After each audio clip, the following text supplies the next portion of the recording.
Maailm on muutunud mõnes mõttes nii väikeseks, et mahub sulle pihku. Aga tegelikkuses on see ikkagi üsna suur. Lausa nii suur, et selle avastamiseks on tihti vaja rendiautot.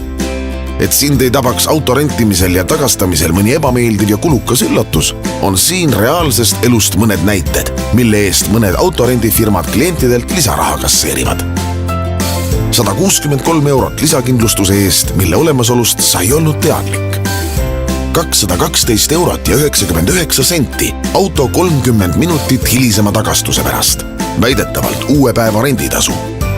354 eurot ja 8 senti auto tagumise ukse kriimustuste eest, mis olid seal juba enne rendiperioodi algust. Nii et ole autot rentides eriti tähelepanelik ja loe lepingud kas või luubiga, sest probleeme on alati lihtsam ennetada, kui neid lahendada. Kui siiski on mõni lahendamist vajav probleem tekkinud, näiteks on sinu krediitkaardilt võetud maha rohkem raha, kui teenus maksis, siis saad abi selleks puhuks loodud üle-euroopalisest tarbijanõustamiskeskusest ehk European Consumer Center'st. Selle Eesti osakond asub Eesti Tarbijakaitseameti juures ja peamiseks ülesandeks ongi aidata tarbijatel lahendada piiriüleseid tarbijakaebusi. Saame sind aidata, kui sul on probleeme mõnest Euroopa Liidu riigist, Norrast või Islandilt renditud autoga. Sul on alles kõik rendilepinguga seotud dokumendid.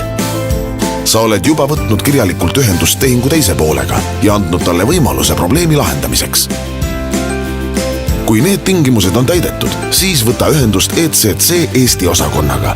Meie võtame omakorda ühendust vastava riigi ECC keskusega, kes püüab lahendada tekkinud probleemi koha peal. Aitame leida lahenduse. ECC.